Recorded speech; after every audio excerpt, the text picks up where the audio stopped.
Hey, me and Matt here, Killer Kyle. Just finished our review for Halloween Havoc 1991, and happy anniversary for Wheels of Fury. 4 years. How the fuck did we manage to do that? I know, right? It just seems like we were starting, and then all of a sudden, 4 years have gone by already. Well, yeah. Yeah, pretty much. So, yeah, this will be interesting.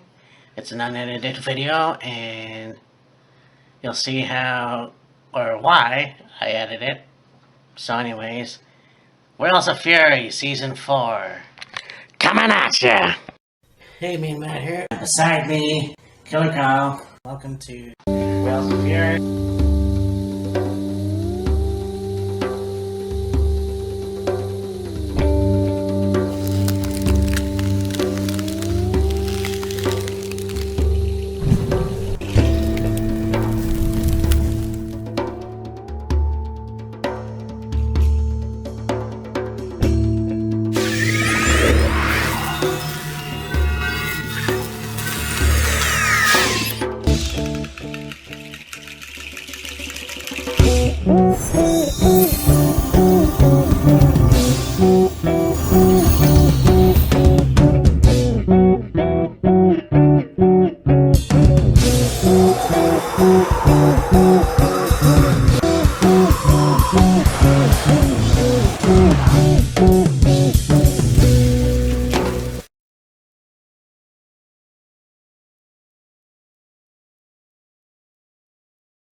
Well, 4 years in the making. Yeah. Shit. Sound just seems like day one. We started this whole project thingy. And I don't know where else to go from here. We got a Facebook page, a YouTube page. Yeah, we need to still get a YouTube page for Wheels of Fury, but Yeah. it's under my page, and I'm trying to figure that out, so we'll get there when we get there. But anyhow, hey, me and Matt here, and this is Killer Kyle, and welcome to another episode of Wheels of Fury. 4 fucking years Here. to the day. Wheels of Fury 4-year anniversary. And to think, it all started with Matt saying he wanted to get together with me, do a video. It was a prediction video for Fastlane, and then we would still get together on a regular basis, do prediction videos or a random video of some kind, and then we started doing videos on a weekly basis, Yeah. and it took off from there.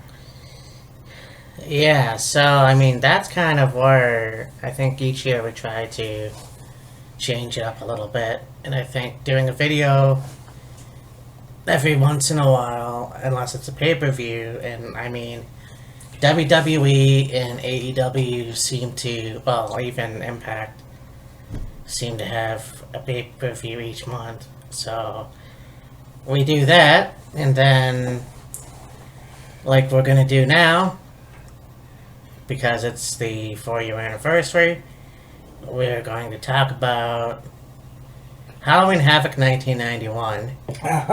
And in the video that we're going to be posted, or do next, is going to be the Elimination Chamber review. Now, SmackDown obviously hasn't happened yet, so Yeah.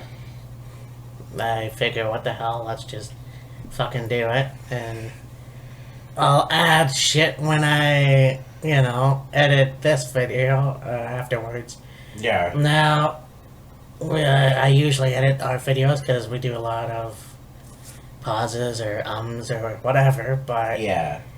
since this is the 4-year anniversary episode, we're just gonna say fuck it, and we're not gonna edit this. So it's gonna be a little fucked up, but Raw, uncut, unedited. pretty much. But I recently saw Halloween Havoc with Wrestling with Regret, Right. and I thought this would be an interesting video to do.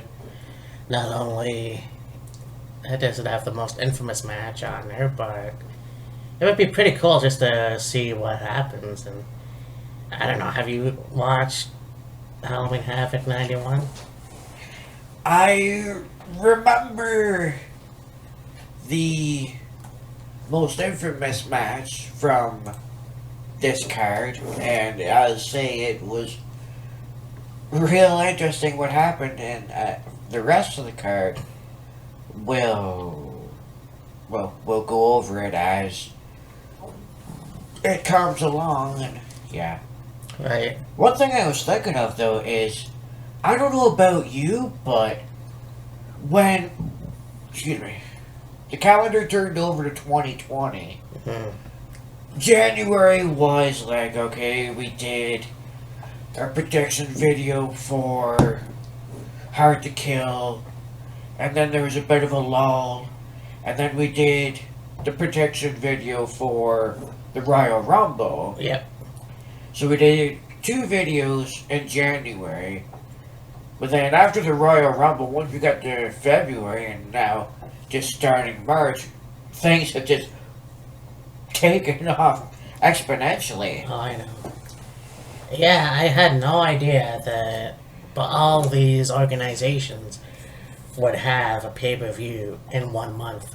So, Oh yeah, even though I say let's do a video once a month or twice a month, you kind of forget that each organization, like WWE, you know, all those companies are gonna fucking have a pay-per-view in 1 month. So yeah. anyways, so let's do Halloween Havoc 1991. We start off with the infamous Chamber of Horrors match. Yes. We've got El Gigante, or El Gigante, Sting, Steiner Broth, Abdullah the Butcher, the Diamond Stud, Cactus Jack, and Big Van Vader. Now, of course, El Gigante would later work with the WWF as Giant Gonzalez. And then, Oh, yeah. of course, you got the Diamond Stud, who would later be Razor Ramon, Yep. Scott Hall. And then, of course, you got the Steiner Brothers, you got Sting, you got Abdullah the Butcher, Cactus Jack, Big Van Vader. And there's 2 really distinct things I remember from this match. Yeah. One, the flip switch for the electric chair kept tripping on its own. Mm-hmm. And then 2, it was supposed to be, or it's going to be Rick Steiner that was supposed to get electrocuted. But he reversed it on Abdullah the Butcher, and Abdullah the Butcher was the one that got shocked, if you will. Yeah. But when they flipped the switch and Abdullah the Butcher's getting electrocuted, afterwards the frickin' ring caught fire. Ah, shit. Yeah, Yeah. that's crazy. You know, it's just one of those things where anything can happen, and of course, at that time, I thought that Abdullah was, like, legally dead, Yeah, it really is. so I'm not even sure what happened. But, you know, you look at someone like Mick Foley, who's been in the business for, I would say, half a decade at that time. So him being in WCW as Cactus Jack, of course he was Cactus Jack Manson. Yes. So it was almost like, you know, his kind of, even though he was involved a little bit, it was almost like, it was just interesting to see him in this match. Also Big Van Vader, who basically would become the WCW champion a year later or so. Yeah. Then, of course, the Steiner brothers, who would go over to WWF in 2 years after this aired. Yeah, it's crazy to think that this all went down, and then a short time later, people were going off to other organizations and Hmm. becoming champion or whatever. Yeah. So, El Gigantic, Sting, and the Steiner Brothers won this match. Yes. And yeah, I mean, and again, all those guys at the time, like Steiner Brothers, Giant Gonzalez, Scott Hall as Razor Ramon, all defected to WWE or WWF at the time, and then Yeah. of course Jack is Cack. Cactus Jack. See, this is why I fucking edit the video. But yeah, Mick Foley would eventually go over to WWE after ECW in 1996, and Yeah. then so on and so forth. But yeah, this was not the best match, but it was an interesting concept. Oh yeah, for sure. I wish they would have brought it back, but I can see why. But it's dangerous as hell. So I think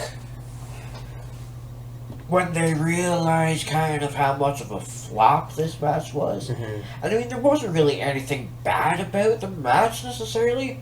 It was just simply the fact that, like, the ring caught fire and the damn kill switch, if you will, kept flipping on its own. They were like, maybe we shouldn't do this again. Yeah, That's just my opinion, but, like, yeah. Something caused them to be like, okay, it's a one and done deal. We're not going to do this again. yeah.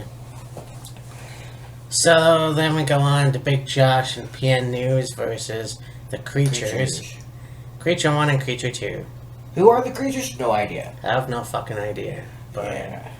I don't know who PN News or Big Josh are, but basically, from what I saw in Brian Zane's review, this match was the shits.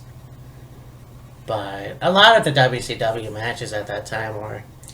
I mean, we did Halloween Havoc '96 2 years ago, and that show was terrible. Yeah. Halloween Havoc 96 wasn't the greatest, Hmm. and to say this Halloween Havoc was worse than Halloween Havoc 96, that's saying, well, I'm sure some people's opinion it was, but I mean, Hmm. and like, considering there's only a 5-year difference, Yeah. but, you know.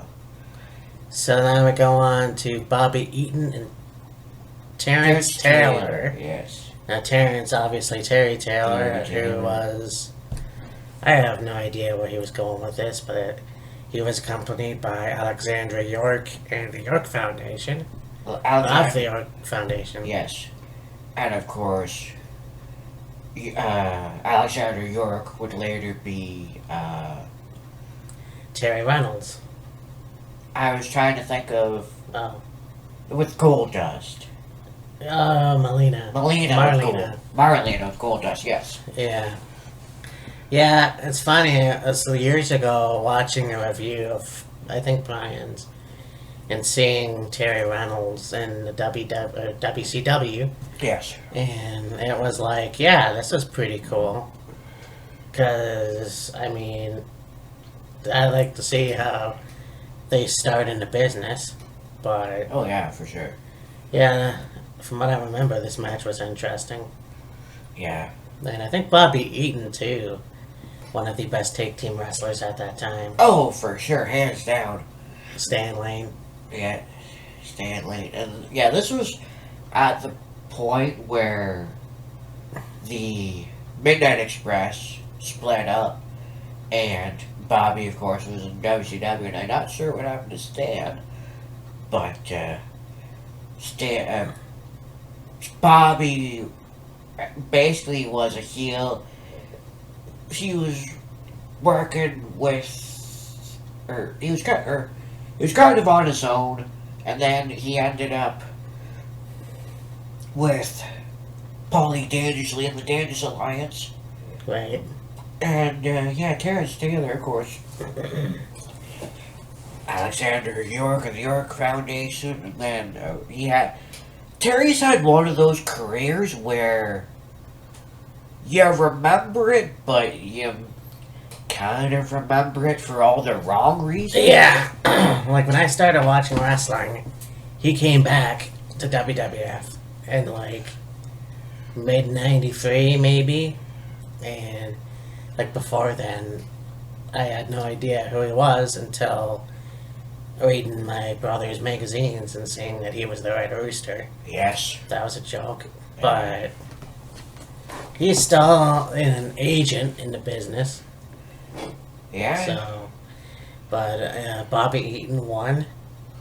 Yeah. So, anyhow, you got Mark Merrow, aka Johnny B. Bad, with Teddy Long Player Yeah. versus Jimmy Garvin, and well, with Michael Hayes. Yes. Yeah, so Freebirds, and yeah, this was pretty cool as well. I think any adaptation at the time of the Freebirds Yeah. was actually pretty cool. Oh, for sure. You know, everybody remembers, and I'm sure either loved or absolutely despised with a passion the Freebirds, Michael Hayes, Terry Gordy, Mighty Jack Roberts, and then of course they tried to continue on the legacy of the Freebirds, if you will, with Michael and Jimmy. Mm-hmm. And I mean, Michael and Jimmy were really good together and successful, but I don't really think they could quite live up to the standards, you could say, of Michael with Terry Gordy and Mighty Jack Roberts. Like, Yeah. those three were just absolutely fantastic together, and with Michael and Jimmy, they were good. They were the quintessential bad guy tag team, but worlds apart. Oh yeah, for sure. I mean, this was a pretty good match, and of course, Mark Merrill played his gimmick really well as well. It was an interesting character for the time because, you know, before Gold Dust, and this is like pre, well, that British guy in the 80s, Street something. Oh, Adrian Street. Adrian Street. You know, you got Mark Merrow doing Johnny B. Bad. Yeah. And so this was pretty cool. I mean, it wasn't that over the top, but it was pretty there. It was out there. Yeah.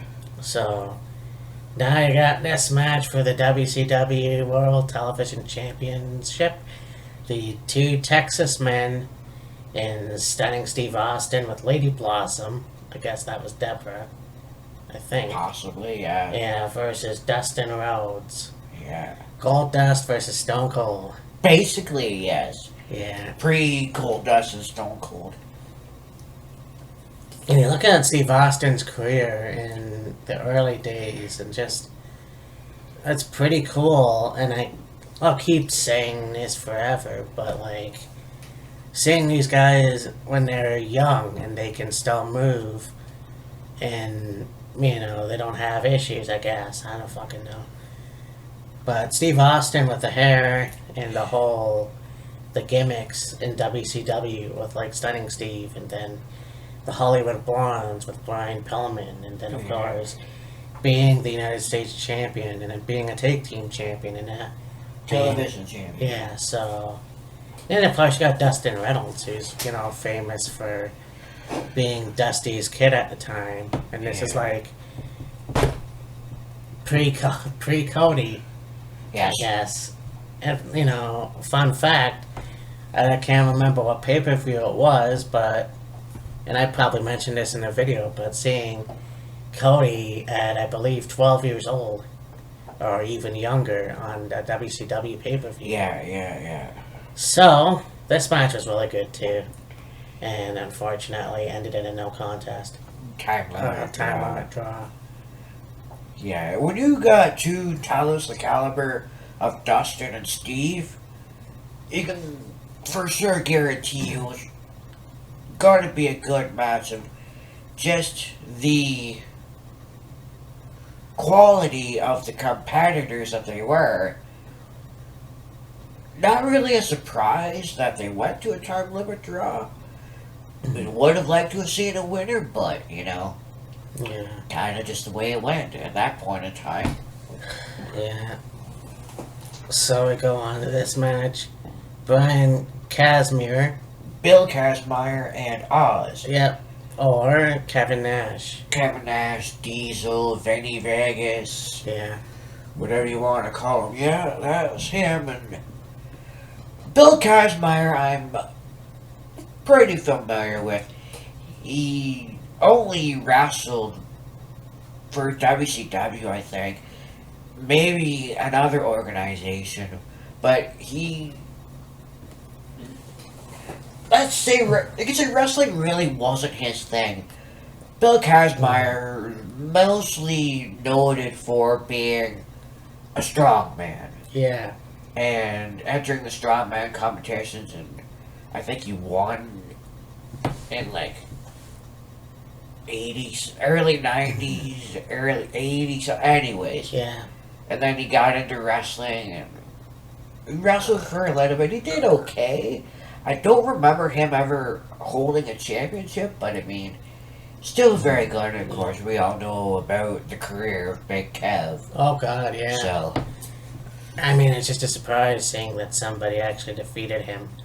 Or, yeah, defeated him by submission. yeah. At the time, I didn't watch WCW in the early days, so I didn't see Big Diamond Stud or Oz or Vinny Vegas, but I know that they must have thought it was terrible. I mean, Kevin Nash coming out in like curtains that were transformed into a costume, and then having this whole gimmick where he's Oz and then taking it off, having the fucking eye dye or contacts. Contacts and gray goatee, gray hair. Of course, he's like 23, 24 years old, looking like he's 50. Yeah. Yeah. It's kind of a shock that he's 60 and he looks like he's 40. Yeah, I know, right? So, but anyhow, you got Van Hammer versus Doug Summers. Yeah. Of course, Van Hammer is the rock and roll guy. And coming down with, obviously, the Flying V. You've Yes. got Doug Summers, who's basically one of the top, I guess, WCW wrestlers at the time. I believe so. So, this was an interesting match. Yeah, Van Hammer won. of course. So, Van Hammer was a riff off of Van Halen. yeah, of course. And then, of course, you got the AWA during the mid-80s. Or at least I think it was the mid-80s, maybe earlier. You had Pretty Boy Doug Summers and Playboy Buddy Rose Yes. as a tag team. They, of course, they took on Shawn Michaels and Marty Jannetty quite frequently. Yeah, it was AWA. And they were, of course, Doug Summers and Buddy Rose were managed by sensational Sherry Martel. Yeah. And so, yeah. Just imagine, Sherry Martel going against the Rockers, and then managing the Rockers, and then managing Shawn Michaels, and that's a kind of a full circle thing. Yeah. But this was a good match too. But it got the WCW Light Heavyweight Championship, which I didn't know existed, Yeah. with Steve Austin's partner at the time, Flying Brian Pillman versus Richard Morton, aka Ricky Morton. Again, with Alexander York of the York Foundation. Yeah. So you got two tag team wrestlers in the York Foundation. You got two tag team wrestlers on this card, Bobby Eaton and Ricky Morton. Yeah. What's interesting, there was a video about wrestlers that had to change their wrestling style, and they had Steve Austin as one of them, and he was the guy that was the high flyer, or, well, shooter, whatever you want to call it. Yeah. And then his neck injury had forced him to become a brawler. Yeah. But you look at someone like Brian Pillman, and here's a guy who he was a high flyer. He did a lot of those moves like you see today. And just one accident, and he became a brawler in WCW, and, ECW, and then WWF before his untimely death. Yeah. But he had won the match, and I believe doesn't even say he was the champion. Yeah, it doesn't even say he was the champion at this point. Or maybe the title was vacated? Who knows? Well, whatever. He's the WCW light heavyweight champion, so. Yeah. Then you got the Halloween Phantom versus Tom Zank. Yeah. I don't know too much about. I've heard about Tom Zank, but the Halloween Phantom. Yeah, the Halloween Phantom falls under the category of the creatures. Who is it? Don't know. Yeah. Don't know a whole lot about him. Don't know who was under who the persona was, and all this other stuff. Yeah. However, Halloween Phantom won. Well, Halloween Havoc. So. Halloween Havoc, Halloween Phantom. Yeah. Yeah.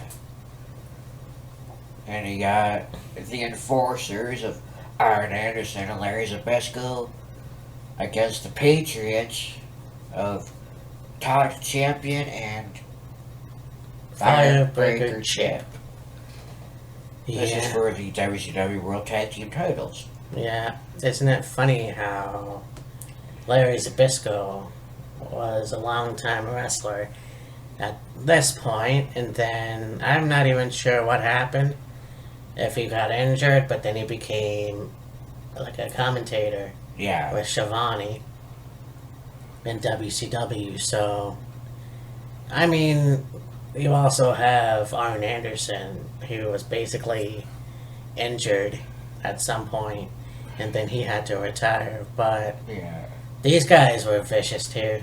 I mean, Arn definitely. Like, if you watch Revolution this past weekend, like, he still was vicious. Like, he doesn't wrestle, but he does interfere, just like Tully Blanchard. Yeah. So, and of course, the Enforcers won. Yes. So, the WCW champions retained. Right. And, yeah. Go on to I'll call it the main event of the night. 2 out of 3 falls match for the WCW World Heavyweight title.